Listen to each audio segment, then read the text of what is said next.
Ativismo, uma busca por justiça, podendo ser justiça social, política, econômica ou ambiental. O ativismo objetiva defesas ou mudanças em causas ou meio social, para o equilíbrio global. Muitos são os problemas ao nosso redor, e algumas pessoas, ao sentirem um incômodo, partem para a ação, chegando até a morrer na luta por suas causas. O ativismo é fundamental há séculos. Muito antes de se organizar em movimentos, ativistas já lutavam pela consciência ambiental.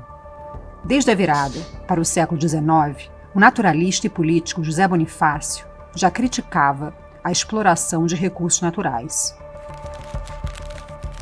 Os abolicionistas Joaquim Nabuco e André Rebouças defendiam que a escravidão também impedia o uso saudável da terra no Brasil. Uma das primeiras conquistas do ativismo ambiental no Brasil foi a restauração da Floresta da Tijuca, no Rio de Janeiro. Um dos primeiros movimentos de ativistas é o Open Spaces Society. Alguns de seus membros fundadores eram filósofos, artistas e ativistas. Em 1866, um lord inglês ergueu grades ao redor de um parque em Berkhamsted Common, alegando que a terra pertencia à sua família.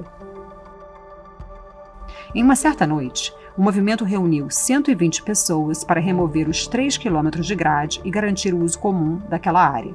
Desde então, eles lutam por uma justa distribuição e conservação de áreas verdes que consideram públicas. Outro movimento muito antigo é o BirdLife International, criado nos Estados Unidos por estudiosos especialistas em aves que lutam para proteger os habitats de pássaros e evitar sua extinção. A entidade hoje conta com mais de 2 milhões de membros no mundo todo. A primeira organização ambiental do Brasil foi a União Protetora da Natureza, criada pelo gaúcho Henrique Luiz Rossler, em São Leopoldo. Ele fiscalizava a pesca e a caça predatória no Rio dos Sinos por conta própria. Logo, outras pessoas da região se reuniram a ele, fundando o movimento e conquistando a preservação de áreas verdes, que seriam entregues a loteamentos e indústrias. Uma das vozes que mais influenciou a consciência ambiental moderna foi a de uma mulher. Rachel Carson, uma bióloga marinha norte-americana, lança em 1962 o livro Primavera Silenciosa, que trata dos impactos ambientais causados por pesticidas sintéticos, especialmente o DDT. Apesar de ser muito atacada pela indústria química, a opinião pública e o governo americano ouviram a sua voz e comprovaram os seus estudos. Infelizmente, Rachel Carson não pôde ver o DDT ser proibido nos Estados Unidos em 1972, mas seu trabalho rendeu diversas homenagens póstumas, se tornando uma inspiração para as mulheres da ciência. No final dos anos 60, surge de forma global o movimento hippie, com seu lema Paz e Amor, por direitos humanos e também contra a Guerra do Vietnã, que ocorria na época. Essa contracultura foi fundamental para espalhar pelo mundo a importância da preservação da natureza, da igualdade entre as pessoas e da liberdade de expressão e da cultura. Essa foi uma época de protestos não violentos. O mais famoso deles foi o Bad In, de Yoko Ono e John Lennon. Yoko propôs que o casal ficasse deitado em uma cama por 2 semanas pelo fim da Guerra do Vietnã. Yoko seguiu sua carreira de artista sem nunca deixar o ativismo. Com a ajuda do filho Sean Lennon, Yoko criou Artists Against Fracking, uma associação de artistas que luta contra a técnica de fraturamento do solo para a extração de gás natural, que contamina a água, o solo e a atmosfera. Recentemente, ao completar 90 anos, seu filho fez uma campanha para que as pessoas plantassem uma árvore em sua homenagem. Com a pauta ecológica sendo cada vez mais conhecida, mais e mais movimentos passam a surgir em defesa do meio ambiente. No Canadá, surge o Greenpeace, formado por professores e hippies com o objetivo de impedir testes atômicos feitos pelo governo americano. O grupo fretou um barco financiado por doações e navegou até o Alasca, onde os americanos fariam um teste nuclear. Eles não conseguiram impedir o teste, mas o barulho gerado na imprensa por essa ação impediu novos testes no local. A tática de ação direta funcionou, e o Greenpeace segue combatendo o grande vilão da crise climática, a exploração de combustíveis fósseis, além de lutar pelo fim das usinas nucleares e defender os oceanos e florestas em mais de 50 países. Alguns movimentos focam em causas bem específicas, como o americano PETA, que luta pelo fim do sofrimento animal causado por humanos. Sua primeira ação foi a libertação de 17 macacos de um laboratório de pesquisas neurológicas em Silver Spring, nos Estados Unidos. Um dos membros do movimento, Alex Pacheco, se ofereceu para trabalhar no laboratório e, em sigilo, fotografou os maus-tratos aos animais. Até hoje, o PETA segue se infiltrando em abatedouros e indústrias para colher provas de maus-tratos. Além de promover campanhas e boicotes às marcas que usam derivados de animais em seus produtos. Enquanto isso, no Brasil, um grupo de camponeses brasileiros começaram a se organizar para lutar pela distribuição de terras improdutivas que estavam nas mãos de latifundiários. Surge então o MST, Movimento Sem Terra. O embrião do movimento aconteceu em 1981, com um acampamento da Encruzilhada Natalino, na região de Ronda Alto, no Rio Grande do Sul. O acampamento, com mais de 600 famílias, foi cercado pelo Exército, chamando a atenção da sociedade civil e recebendo seu apoio. A pressão da opinião pública forçou o governo a assentar essas famílias na região. O movimento sempre privilegiou a produção de alimentos por pequenos agricultores. Foi assim que se tornaram um dos maiores produtores de alimentos orgânicos da América Latina. Outro movimento fundado na época foi o SOS Amazônia. Criado por professores, estudantes e seringueiros no Acre, visava proteger as seringueiras nativas da floresta. Um de seus fundadores foi Chico Mendes, já na época reconhecido internacionalmente pelo seu ativismo, que resultou na ira de fazendeiros locais que o assassinaram. Sua morte causou indignação no mundo todo, tornando Chico uma grande inspiração para a proteção da floresta. A ONG SOS Amazônia segue promovendo a consciência ambiental na região para proteger a floresta do desmatamento. Com a chegada do século XXI e a piora da emergência climática, uma nova geração de ativistas se mobiliza para lutar pelo planeta. Em 2001, 6 jovens americanos que participavam da Cúpula Mundial da ONU para Desenvolvimento Sustentável resolveram se reunir em uma organização. Estava criada o Sustain Us, que desenvolve programas para jovens cientistas e líderes se engajarem nessa luta. A partir daí, as convenções da ONU pela mudança climática se tornaram um ponto de encontro internacional desses jovens. Principalmente durante as conferências das partes, conhecidas como COP, onde os países se juntam para discutir respostas globais à emergência climática. Foi numa dessas convenções, a Rio+10, em Johannesburgo, que foi criada a política de 3 pilares para o desenvolvimento sustentável: a proteção ambiental, o desenvolvimento social e o desenvolvimento econômico. Apenas com o equilíbrio entre os 3 pilares, podemos garantir as necessidades das gerações futuras. Em 2005, inspirados pela Sustain Us, foi criada uma rede de organizações jovens chamada Youth Climate Movement.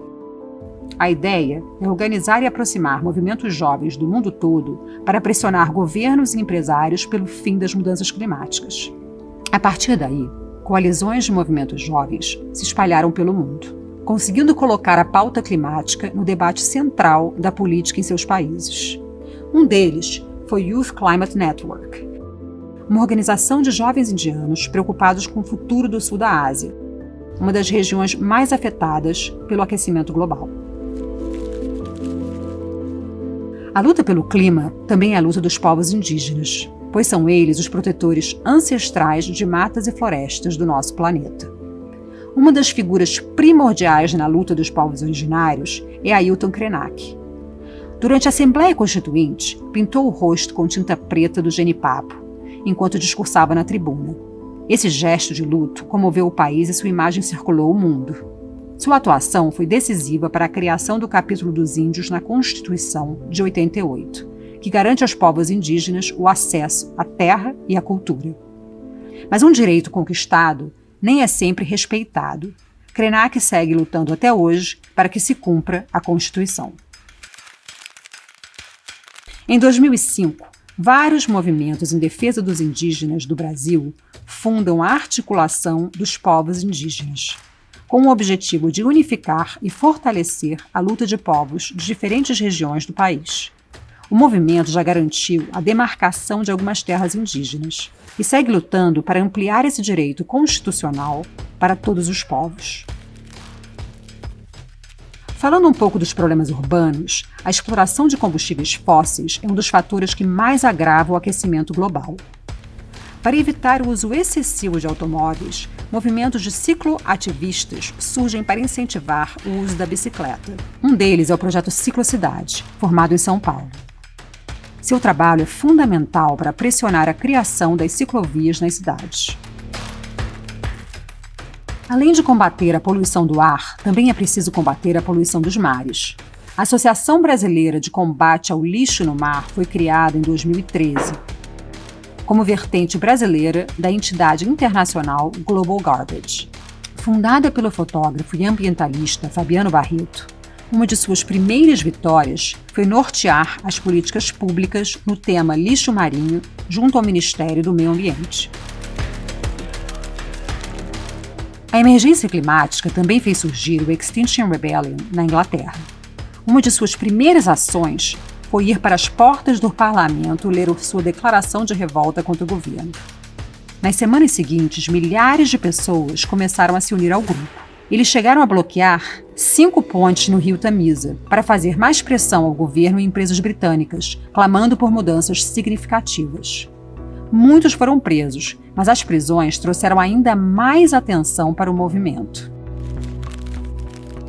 No mesmo ano de 2018, a então garota sueca de 15 anos, Greta Thunberg, decide fazer uma greve escolar pelo clima. Faltavam 3 semanas para as eleições na Suécia, quando Greta demandava urgência para a crise climática do lado de fora do parlamento sueco. No dia da eleição, centenas de estudantes haviam se reunido a ela na porta do parlamento. Depois das eleições, decidiram manter as greves sempre às sextas-feiras, para pressionar o governo sueco a reduzir as emissões de carbono. No ano seguinte, uma greve global reuniu mais de 1 milhão de estudantes em mais de 125 países. Assim, nasceu o Fridays for Future, um movimento global que une jovens estudantes do mundo para pressionar seus governantes e empresários. Um de seus integrantes, Gabriel Santos, participou da greve global de 2020, segurando um cartaz em frente ao rio Xingu, em Altamira, no Pará, que sofre com a poluição causada pela usina de Belo Monte. Sua foto rodou a internet atraindo a atenção de pessoas da região, que se uniram a ele, criando um novo movimento, Jovens pelo Futuro Xingu. Uma de suas primeiras ações foi batizada de Xingu Limpo, que resultou na parceria com uma cooperativa local para a limpeza do rio. Até hoje já foram coletados mais de 100 mil litros de resíduos. Uma iniciativa criada pelo Fridays for Future Brasil é a SOS Amazônia Fund.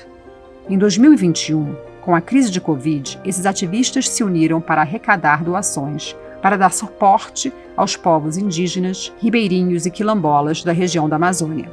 Essa ação garantiu que milhares de pessoas não precisassem sair da floresta com o risco de serem contaminadas pelo vírus.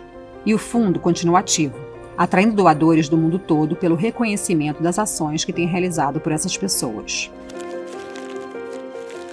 Em 2022, uma nova forma de protestos em museus se espalhou pela Europa. Os jovens questionam: uma obra de arte vale mais que bilhões de vidas humanas no planeta? O primeiro protesto foi do grupo britânico Just Stop Oil, exigindo o fim do uso de combustíveis fósseis. No famoso museu National Gallery, em Londres, eles jogaram molho de tomate em uma pintura de Van Gogh. Tática se espalhou. Na Alemanha, o grupo Let's Generation atirou purê de batata em um Monet exposto no Museu Barberini. Na Espanha, membros do grupo Futuro Vegetal colaram suas mãos em um quadro de Goya, no Museu do Prado, enquanto exigiam o fim do aquecimento global. Toda vez que criamos algo, destruímos algo. Toda vez que um produto ou serviço chega até nós, algo foi destruído em algum lugar. Foi com essa preocupação que uma série de ativistas começaram a imaginar uma nova cadeia de produção para tudo que usamos e consumimos. Designers, arquitetos, engenheiros, estilistas, cientistas, agrônomos, profissionais de diversas áreas propondo novas maneiras de usar os recursos naturais. O designer e acadêmico Tony Fry foi um dos pioneiros nessa nova forma de ver o mundo. Michael Braungart e William MacDonald criaram a teoria Cradle to Cradle, que propõe uma cadeia produtiva circular, onde tudo o que é usado é regenerado e não descartado. O biólogo Daniel Wall criou o design de culturas regenerativas. 2 arquitetos dinamarqueses trouxeram novas formas de construir em comunhão com o meio ambiente: Niels Juel Sørensen e Bjarke Ingels. Carrie Sommers e Ursula de Castro criaram o Fashion Revolution, um movimento presente em mais de 100 países que procura romper com toda a degradação ambiental e social causada pela indústria da moda. Esses são apenas alguns dos milhares de ativistas que, por meio das suas profissões, oferecem uma nova ideia de futuro para a vida no planeta. Essa é só uma breve história do ativismo pelo clima e pelo meio ambiente. A luta pelo planeta segue firme. Pois, como disse Angela Davis, não estou mais aceitando as coisas que não posso mudar. Estou mudando as coisas que não posso aceitar.